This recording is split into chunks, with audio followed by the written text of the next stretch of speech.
Hello my dear students, मैं हूं सूरज कुमार वशिष्ठ और स्वागत करता हूं आपका अपने प्यारे से चैनल फिजिक्स बाय एस के वशिष्ठ में। बच्चों, आज हम लोग क्लास 12th की फिजिक्स जो इलेक्ट्रोस्टैट पढ़ रहे थे हम लोग उसका लेक्चर नंबर 9 करेंगे, है ना। We will start lecture number 9 today. Sir, तो उसमें पढ़ेंगे क्या? पहले ये सोचो कि हमने पिछले क्लास में क्या पढ़ा था। याद है कुछ आपको? हाँ सर, याद आ रहा है, सर याद आ रहा है। हाँ, हमने इलेक्ट्रिक फ्लक्स के बारे में पढ़ा था, है ना। We studied the electric flux in the last class, जहां मैंने आपको क्या बताया था बेसिकली कि सर इलेक्ट्रिक फ्लक्स कुछ और नहीं, ये अमाउंट ऑफ फील्ड है, अमाउंट ऑफ इलेक्ट्रिक फील्ड है जो लिंक्ड होता है किसी भी सरफेस एरिया से, है ना। किसी भी एरिया से जो लिंक्ड इलेक्ट्रिक फील्ड होती है उसको हम लोग इलेक्ट्रिक फ्लक्स बोलते हैं, जो हमने पिछले क्लास में आपको बताया था। ठीक है, आज हम लोग नेक्स्ट टॉपिक जो स्टार्ट करने वाले हैं बाबू, the topic name is Gauss law, है ना। आज हम लोग क्या पढ़ने वाले हैं? Gauss law.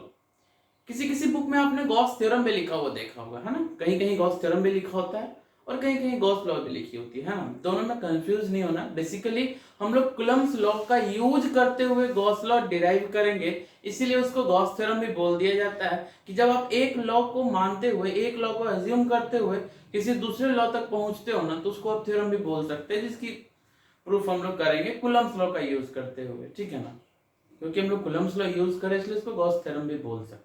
ठीक है ना, इसीलिए कहीं कहीं गॉस थ्योरम भी लिखा होता है, तो डोंट गेट कंफ्यूज। अच्छा सर, अब मुद्दे की बात पे आते हैं कि सर गॉस लॉ बेसिकली है क्या, क्या करता है गॉस लॉ, क्या कहता है गॉस लॉ, क्या बतलाता है Gauss law. What does the Gauss law state? Basically Gauss law क्या बतलाना चाहता है, ठीक है ना।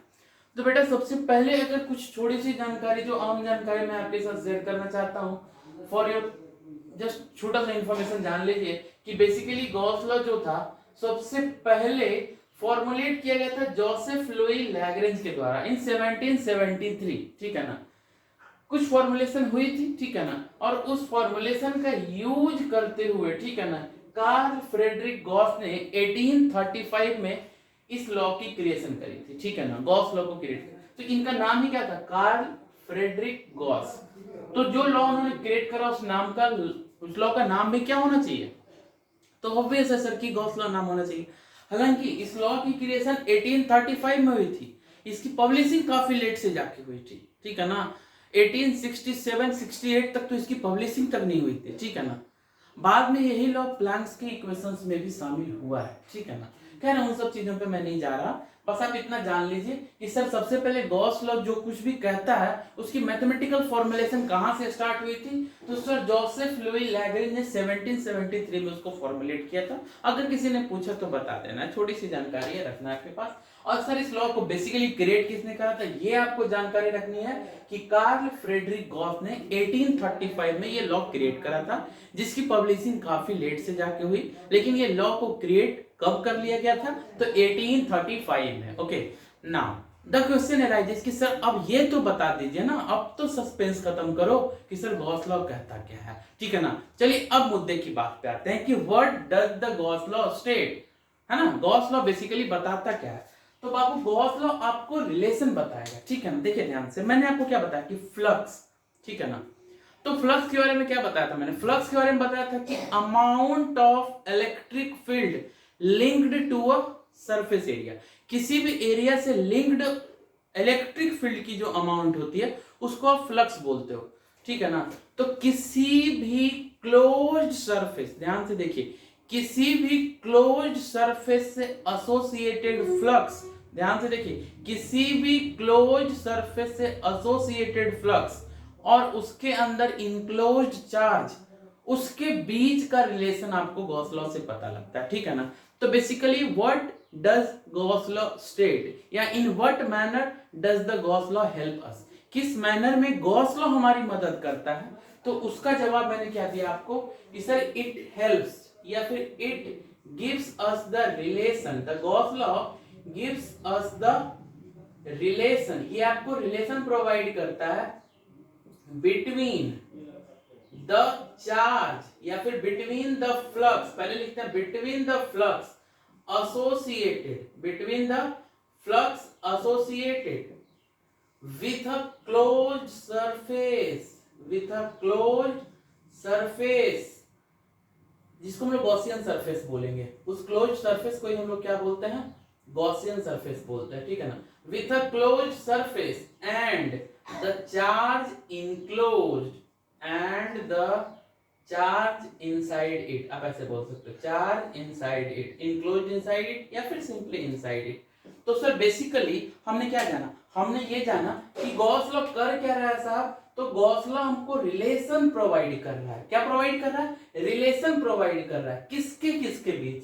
तो जो फ्लक्स किसी भी क्लोज सरफेस से एसोसिएटेड है, उस फ्लक्स और उस क्लोज सरफेस के अंदर जो कुछ भी चार्ज इनक्लोज्ड है, उस चार्ज और उस फ्लक्स के बीच एक रिलेशन स्टैब्लिश करता है। कौन? तो ये गॉस लॉ, ठीक है ना।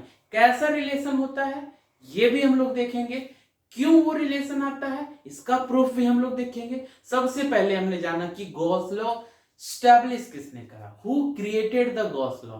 तो साहब आपका जवाब है कार्ल फ्रेडरिक गॉस। कब? तो sir 1835। Okay, what does the law state? तो सर ये तो मुझे नहीं पता, but in what manner does it help us? तो साहब इसका जवाब क्या आता है कि it will give us a relation between the flux associated with the closed surface and the charge enclosed inside it. Okay, this is what Gauss law will give us. अब सवाल आता है कि सर इसका स्टेटमेंट क्या होना चाहिए। तो ये जो रिलेशन देता है ना बाबू, इस रिलेशन के अकॉर्डिंग मैथमेटिकली, मैं इसको मिटा रहा हूं पहले, ठीक है ना। इस रिलेशन के अकॉर्डिंग मैथमेटिकली क्या होता है हमारे पास, mathematically we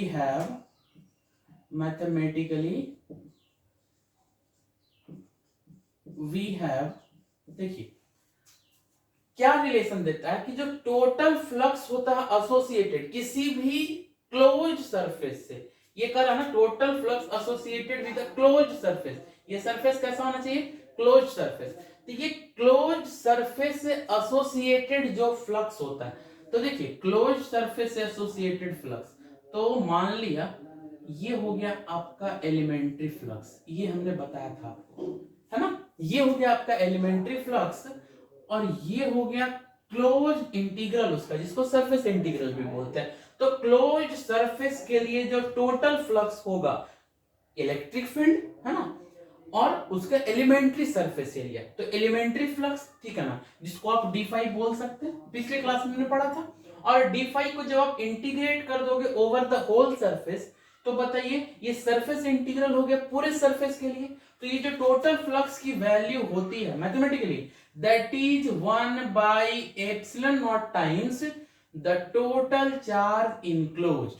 total enclose charge, मान लिया कोई भी सरफेस लो, अगर क्लोज सरफेस है, ध्यान दीजिए, क्लोज सरफेस जो है उस सरफेस से एसोसिएटेड जो कुछ भी टोटल फ्लक्स होगा, ध्यान दीजिए, उस सरफेस से एसोसिएटेड जो कुछ भी टोटल फ्लक्स होगा, उसकी वैल्यू जो इनक्लोज चार्ज, मतलब इसके अंदर जो प्रेजेंट चार्ज है वो, और 1/ε0 के प्रोडक्ट के बराबर होगा, ठीक है ना।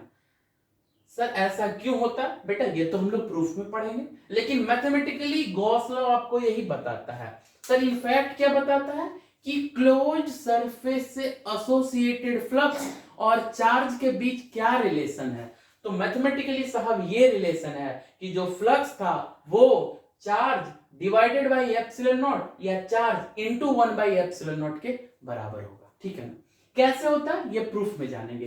तो अच्छा बताइए, इससे आप क्या स्टेटमेंट तैयार कर सकते हो बाबू, what does the Gauss law state. तो सर मैथमेटिकली तो ये हो गया, लेकिन स्टेटमेंट क्या होना चाहिए? अरे सोचो भाई, what should be the statement, सोचो ना। क्या हम लोग कह सकते हैं क्या कि the total flux associated with the closed surface, the total flux associated with a closed surface is total enclosed charge divided by epsilon naught, or 1/ε0 times the charge enclosed inside the surface.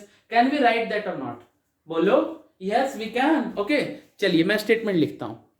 हाँ sir, तो statement क्या लिख दिया मैंने? Statement लिखा कि the total flux associated with a surface, with a closed surface, sorry बार बार मैं क्लोज्ड वर्ड नहीं लिख पा रहा, with a closed surface is 1/ε0 times the charge enclosed inside it, है ना। सिंपल सी बात, जो मैंने मैथमेटिकली लिखा उसी को लैंग्वेज का रूप दे दिया जो गॉस लॉ का स्टेटमेंट हो जाएगा। मैथमेटिकली हम लोग ये लिख सकते हैं कि सरफेस इंटीग्रल और closed integral of E dot ds is equal to 1 by epsilon not times the charge enclosed inside the surface. Is that clear? जो टोटल चार्ज उसके अंदर होंगे उसको 1 by epsilon नॉट से मल्टीप्लाई कर दो, आपको उस सरफेस से, उस क्लोज्ड सरफेस से एसोसिएटेड अमाउंट ऑफ फ्लक्स की वैल्यू पता लग जाएगी। ओके, अब सवाल ये आता है क्या सरफेस सर किसी भी शेप का हो सकता है क्या? कोई भी शेप का?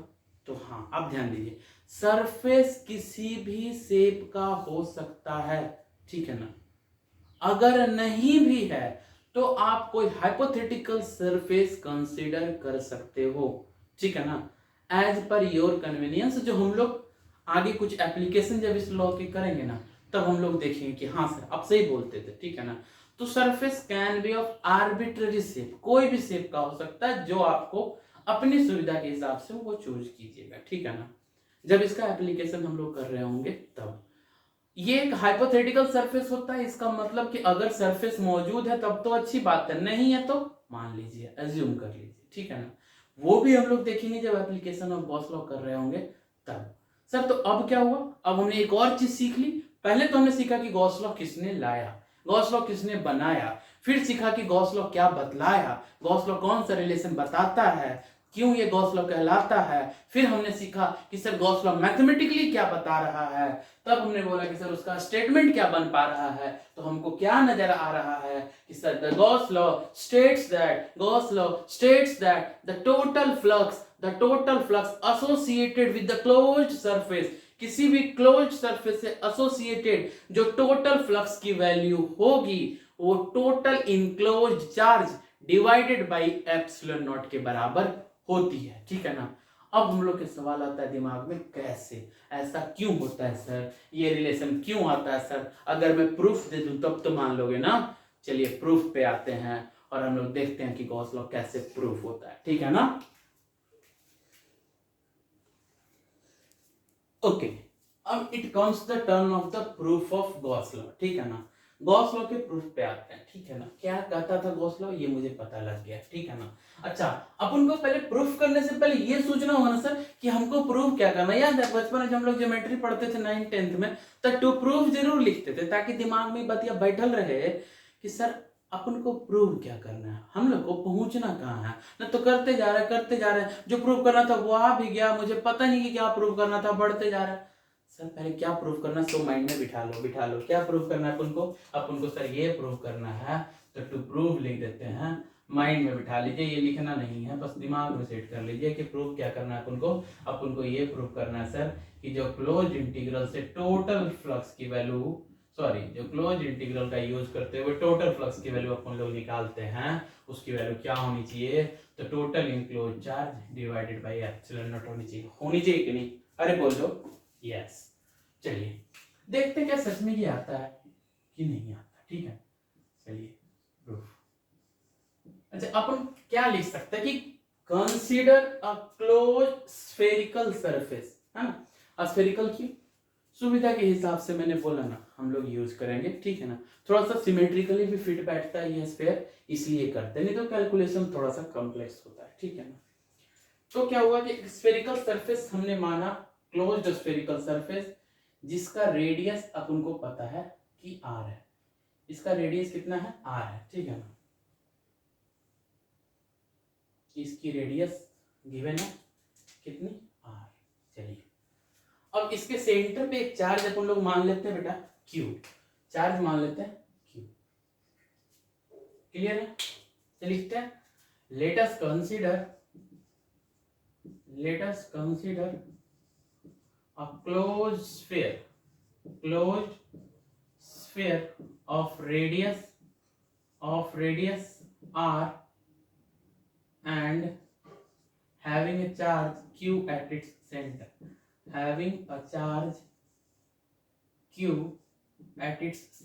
है ना। चलिए जो माना उसको लिख दिया, जो बात दिल में थी उसको बोर्ड पे डाल दिया, जो बात दिमाग में थी बोर्ड पे डाल दिया।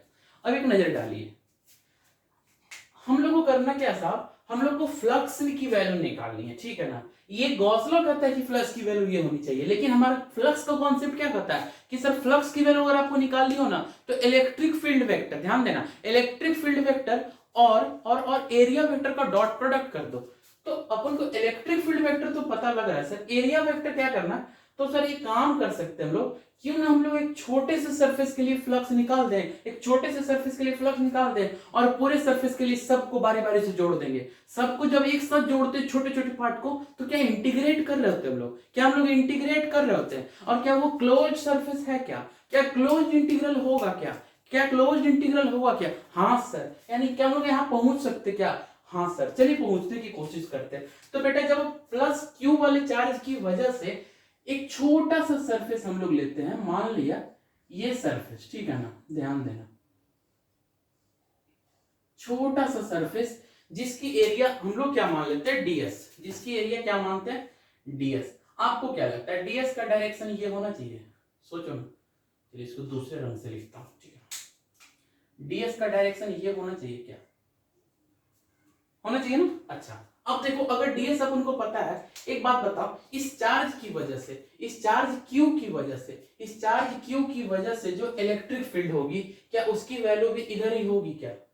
इस चार्ज क्यू की वजह से जो इलेक्ट्रिक फील्ड होगी, क्या उसकी वैल्यू भी इधर ही होगी क्या? क्योंकि रेडियली आउटवर्ड होता है ना, तो क्या इलेक्ट्रिक फील्ड वेक्टर भी इधर ही होगा क्या? है ना। अच्छा, इलेक्ट्रिक फील्ड वेक्टर अगर इधर होगा तो बताओ इन सब के केसेस में आपको थीटा की वैल्यू क्या दिख रही है? थीटा की वैल्यू क्या दिख रही है? 0 डिग्री। थीटा की वैल्यू क्या दिख रही है? 0 डिग्री। अच्छा एक बात बताओ, अगर ये रेडियस है तो इस सरफेस एरिया का जो सेंटर से पोजीशन है, उसके पोजीशन वेक्टर को आप r से डिनोट कर सकते हो। ये वेक्टर r होगा क्या?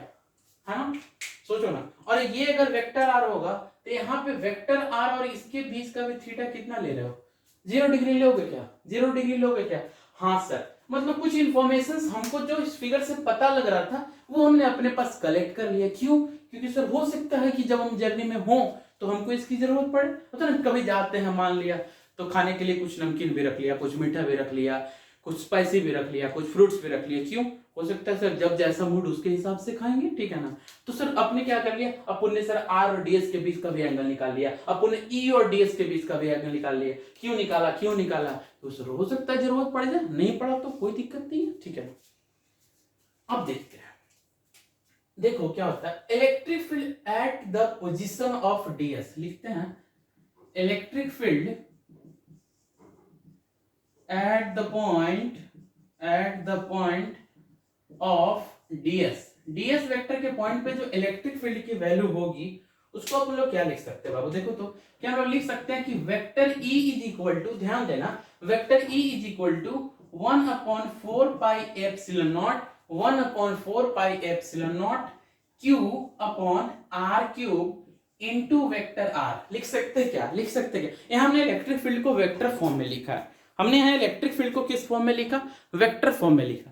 क्या हम लोग वेक्टर ई को ऐसा लिख सकते हैं क्या? हाँ सर लिख सकते हैं। अब देखो क्या कर रहे हैं हम लोग, अब क्या कर रहे हैं हम लोग, सो देखो, flux associated with DS, flux associated with DS, DS area से एसोसिएटेड फ्लक्स की value that is d phi. Okay, तो डी फाई की वैल्यू क्या लिखोगे आप? देखो तो d phi is equal to E dot DS लिखेंगे क्या? सोचो ना, d phi is equal to E dot DS लिखेंगे क्या?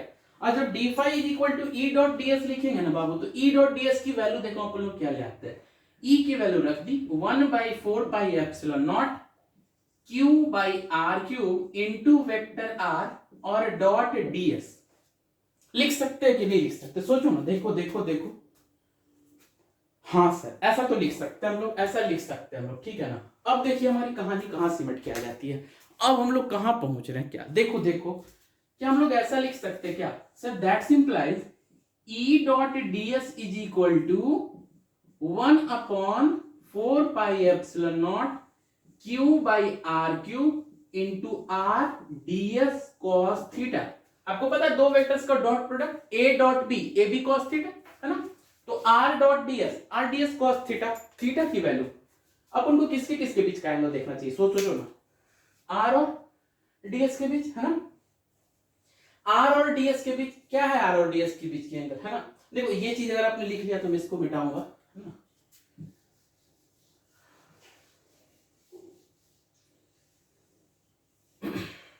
देखिए r और ds के बीच की एंगल कितनी है, देखो ना, r और ds के बीच सर जीरो, जीरो।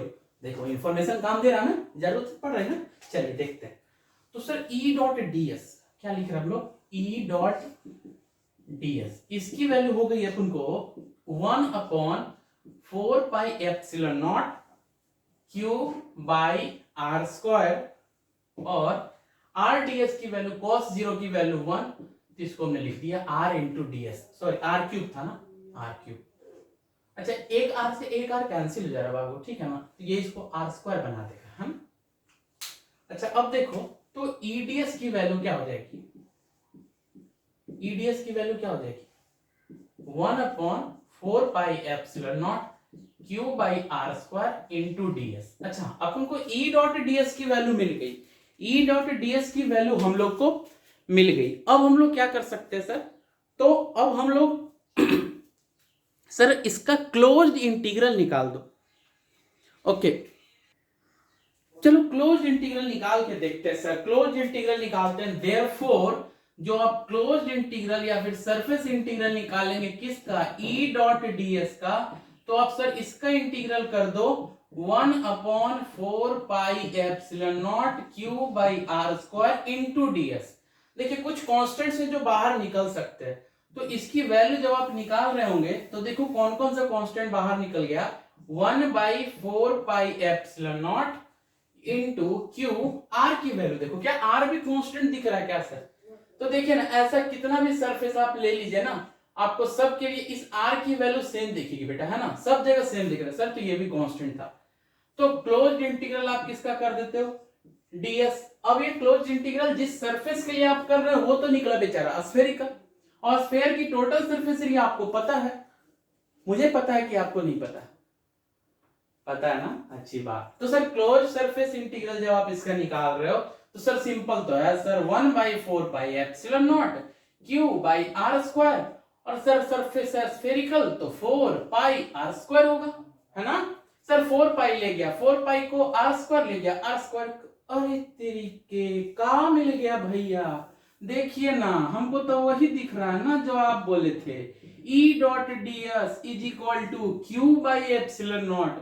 क्या सर इसका closed integral q by epsilon not या फिर 1/एप्सिलॉन नॉट इंटू q है क्या, क्या ये q चार्ज जो था उस स्फीयर के अंदर था क्या, क्लोज सरफेस के अंदर था क्या, मतलब इनक्लोज्ड वाला था क्या।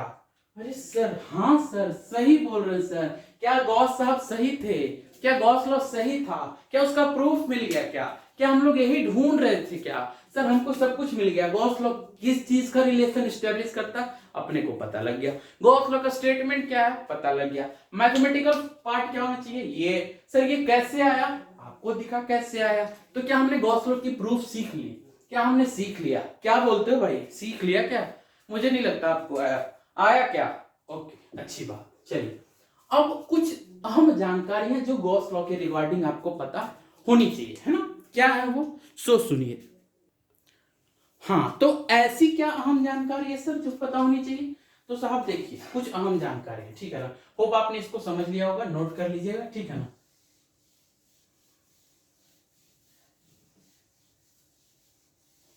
देखिए सबसे पहले तो ये चीज पता लगा आपको, देखिए पहला एक चीज तो पता लग गया कि फाई की value basically q upon epsilon not होती है, सरफेस का कैसा होना जरूरी है, क्लोज्ड। तो पहली जानकारी क्या हो गई कि सर गॉस लॉ आप यूज तभी करेंगे जब क्लोज्ड सरफेस हो, है ना, अगर नहीं है तो मान लीजिए, मैंने कहा आपको पहले बता दिया। तो पहली अहम जानकारी ए हो गई कि सरफेस का क्लोज्ड होना जरूरी है। दूसरा सरफेस का क्लोज्ड के साथ साथ दूसरा जानकारी ये हुआ कि चार्ज का इनक्लोज्ड होना जरूरी है। चार्ज का इनक्लोज्ड करने का मतलब कि अपन के पास कोई सरफेस है और चार्ज बाहर है आपके पास, ठीक है ना, इसके अंदर कोई चार्ज नहीं है, तो सर इससे एसोसिएटेड फ्लक्स कोई भी पूछे तो सर चार्ज है ही नहीं, तो फ्लक्स की वैल्यू जीरो होगी। फ्लक्स की वैल्यू कितनी हो जाएगी? जीरो हो जाएगी, ठीक है ना।